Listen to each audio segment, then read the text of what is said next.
Good morning. I've spent the last 35 days traveling the length and breadth of this great country. It's been my privilege to speak to hundreds of thousands of Canadians. If there's one thing I hear over and over from people from all walks of life, it's that things must change. We cannot carry on the way we're going. We can't afford more of the same. Beaucoup de Canadiens, en fait, trop de Canadiens ont peur. Les prix sont hors de contrôle. Les dépenses sont hors de contrôle. Il est plus difficile de trouver un bon emploi. Quand ils regardent vers l'avenir, les Canadiens ne ressentent pas de l'espoir, ils ont peur. Quand ils regardent vers l'avenir, les Canadiens ne voient pas un logement abordable, ils ne voient pas une pension, ils ne voient pas une sécurité. Ils ne voient que des difficultés. Tout le monde ne peut pas gagner sa vie sur Zoom. A lot of Canadians, too many Canadians, are scared. Prices are out of control. Spending is out of control. Secure jobs are harder to come by. When they look to the future, they're not filled with hope. They're frightened. When they look to the future, they don't see an affordable home. They don't see a pension. They don't see security.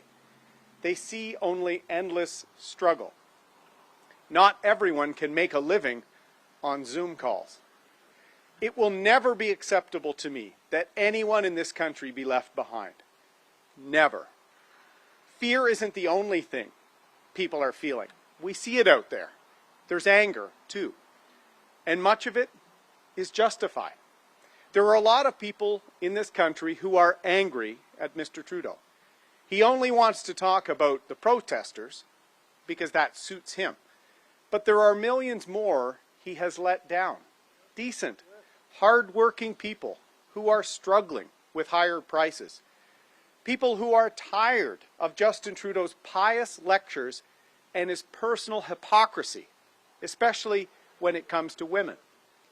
People who simply can't understand why the Prime Minister would call a $600 million unnecessary election in the middle of a pandemic. These Canadians don't spend their days on Twitter. They're not watching the parliamentary channel, and they're certainly not Ottawa insiders.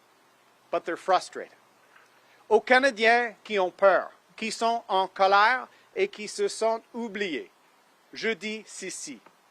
Je vous comprends parfaitement. Mon objectif est de construire un Canada qui fonctionne pour tout le monde. Un Canada où on valorise le respect. Un Canada où on récompense le travail acharné. Le Canada plein de possibilités. Un Canada où on peut brandir notre drapeau sans gêne. Un Canada où on peut exprimer notre fierté d'être Canadien et Québécois. To Canadians who are fearful, angry, or feeling let down, let me say this. I get it. My driving purpose is to build a Canada that works for all of us. A Canada of respect. A Canada of hard work. A Canada of opportunity for everyone. A Canada where we're not ashamed to fly our flag or express our pride. Are we perfect? Of course not. Can we do better as a country? Absolutely. But let me say this loud and clear. Canada is a great nation. Our strength comes from our humility, our power from our compassion.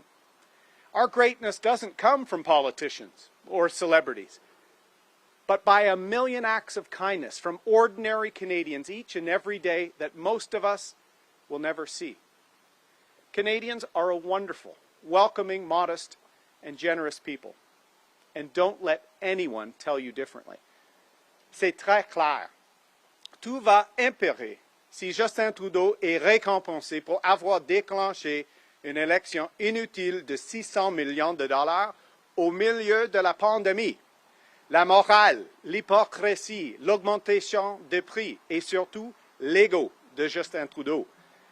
Make no mistake, if Justin Trudeau is rewarded for calling an unnecessary $600 million election in the middle of a pandemic, everything you've come to dislike about Mr. Trudeau, the lectures, the hypocrisy, the rising prices, his ego, they will only get worse.